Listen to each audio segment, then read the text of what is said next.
One of the most incredible systems in our bodies is hunger. We have a built-in system that involves multiple parts that tell us when we're hungry and signals when we're full. The system that regulates body weight is complex and involves the brain, stomach, intestines, and more, says Hannah Kittrell, MS, Rhode, a registered dietitian at Mount Sinai's PhysioLab. Hunger hormones are hormones that interact with these different parts of the body and have a significant impact on body weight and appetite in response to energy balance. And while it may seem like we're not in control of hunger when you get a whiff of McDonald's, there are ways to be in control of your hunger hormones, and ultimately, your hunger. What are hunger hormones? The two most well-studied hunger hormones are ghrelin and leptin. Both have a long-term influence on appetite and are related to energy balance. Ghrelin, I'm hungry, hormone. Ghrelin is produced in the stomach and signals to your brain that your body's food and sugar storage is low, so you need to go find and eat food to replenish your stores, says Kittrell. Leptin, I'm full, hormone. Leptin, on the other hand, does the opposite. Leptin, mainly produced by fat tissue, is an anti-hunger hormone, says Kittrell. When released, it signals to the brain that the body has enough fuel for now and you don't need to go find food. How ghrelin and leptin work to control your hunger. Ideally, both leptin and ghrelin work together in balance to ensure your body has the fuel it needs to survive. In a healthy individual, leptin and ghrelin work together to maintain energy balance and weight, says Kittrell. However, the cohesive relationship between ghrelin and leptin begins to unravel in people dealing with obesity or diabetes. Similar to how individuals with obesity and/or diabetes develop insulin resistance, they can also develop leptin resistance. Leptin resistance means the body is still producing leptin but does not react to it properly, explains Kittrell. When your body doesn't acknowledge the I'm full hormone, your brain doesn't get the message that your fuel stores are full. The result? You overeat. Overeating due to leptin resistance can exacerbate your weight gain and obesity, making it even more difficult to lose weight fast. In fact, leptin is closely related to insulin, so resistance to one hormone goes hand in hand with resistance to the other. To exacerbate leptin resistance, insulin will also stimulate the release of ghrelin in response to very low blood sugar levels, says Kittrell. Low blood sugar levels are common in uncontrolled diabetes and obesity. The ghrelin then signals your brain to search for food, despite having plenty of fuel storage available within the body. Are hunger hormones responsible for food cravings? Despite their connection to hunger, hunger hormones don't play a role in food cravings. Rather, brain hormones regulate food cravings. While hunger hormones like ghrelin and leptin contribute to appetite regulation, brain hormones like dopamine and serotonin are the main regulators of food cravings, says Kittrell. Both dopamine and serotonin interact with the reward and pleasure centers in the brain, areas responsible for making us feel good. Sugar is the biggest food component that leads to further food and sugar cravings. Your body learns to associate eating sugar with feeling good and starts to crave the euphoric feeling associated with eating sugar. The same is true for high-fat foods, though to a lesser extent, says Kittrell. Tolerance for highly sweet and high-fat foods builds up over time, meaning we need more and more of them to achieve the same good feeling. Thus, you create a vicious cycle, she adds. Once you've identified you have sugar cravings, you don't need to fear, there are ways to retrain your sugar cravings to banish them for good. How are hunger hormones connected to your microbiome? Gut health isn't just a trendy wellness fad. It really does impact your hunger hormones. Gut bacteria can affect the production levels of ghrelin and leptin. This could alter your appetite and impact body weight, says Nancy Farrell-Allen, MS, RDN spokesperson for the Academy of Nutrition and Dietetics. The trillion bacteria in our gut are involved in the digestion of our foods and beverages.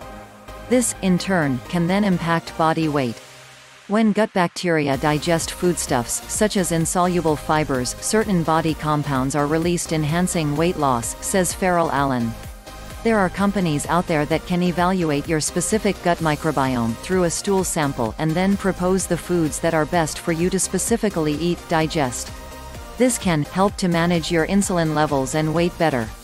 The gut microbiome plays a role in inflammatory responses.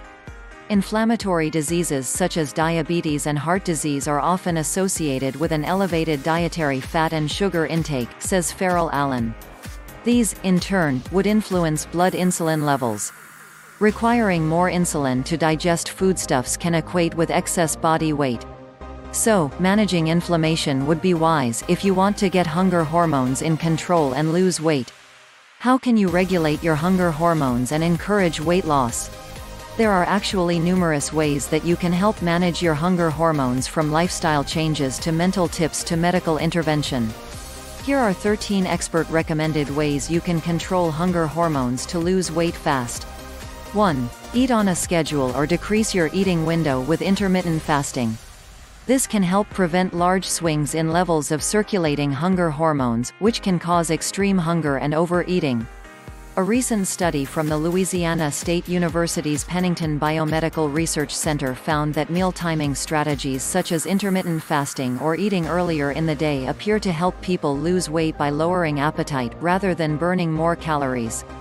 Participants followed 2 different eating schedules, 1 eating 3 meals between 8 a.m. and 8 p.m., or 2 eating the same amounts and types of foods between 8 a.m. and 2 p.m.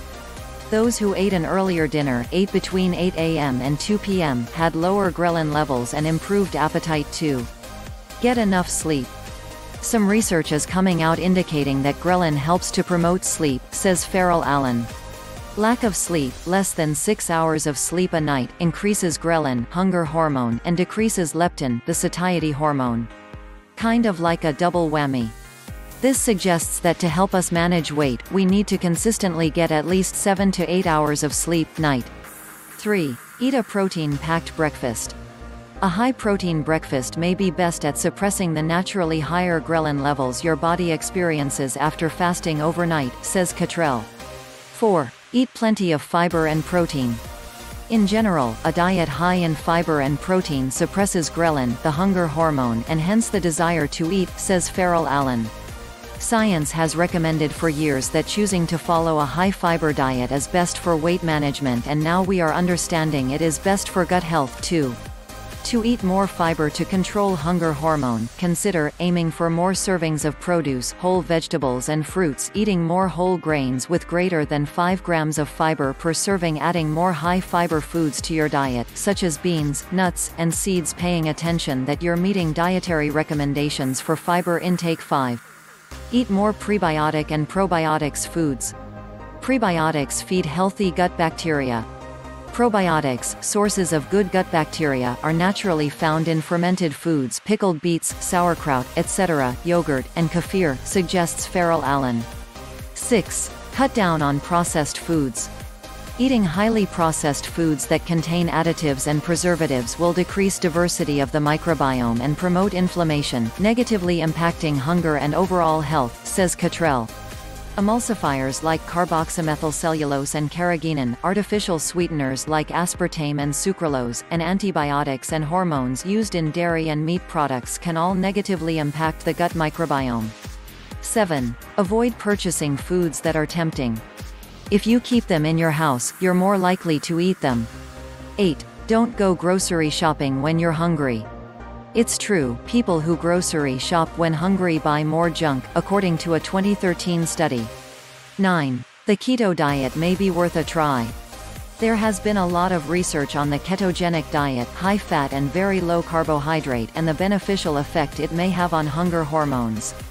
Essentially, ketogenic diets impact brain signaling as ketones become the main source of energy as opposed to glucose, says Kittrell. By following a keto diet, you may reap potential benefits like increased insulin sensitivity. The body typically increases ghrelin levels during weight loss in response to decreased caloric intake, as it wants to bring you back to the amount of food you were eating. By following a keto diet, that increased insulin sensitivity leads to increased leptin sensitivity, which can offset the increase in ghrelin. 10. Change your routine to avoid food triggers. For example, enter your home from the front door rather than the garage door to avoid walking through the kitchen, says Farrell Allen. Head right upstairs without stopping to find a snack in the kitchen as you enter the house. Keep food snacks off the counter or office desk. That means say no to candy and nut bowls. Research has found that humans eat more if they are exposed to food, whether they're actually hungry or not. 11. Leave the room when food commercials come on the TV. A study found that just hearing tempting food words activates a simulation of actually eating food. Try to do 10 jumping jacks or 10 sit-ups for each food commercial, suggests Farrell Allen. 12. Look into medication. Most hunger hormone-regulating medications are still in the experimental phase. However, there is one FDA-approved medication on the market, Saxenda. Saxenda is essentially a synthetic version of one of the appetite-decreasing hormones GLP-1. It works to reduce food intake by decreasing gastric emptying, says Kittrell. This means that food takes longer to leave the stomach during the digestion process, making you feel fuller for longer. While the FDA approved this medication for safe use, remember that it is always best to take a food-first approach. 13. Bariatric surgery. The most notable improvement after bariatric surgery is increased GLP-1 levels and sensitivity, says Kittrell. After the surgery you don't eat as much food and sugar. A lower overall calorie intake leads to better insulin sensitivity and better leptin sensitivity, since the two are related. Increased GLP-1 levels promote better insulin sensitivity as the body needs GLP-1 to make insulin.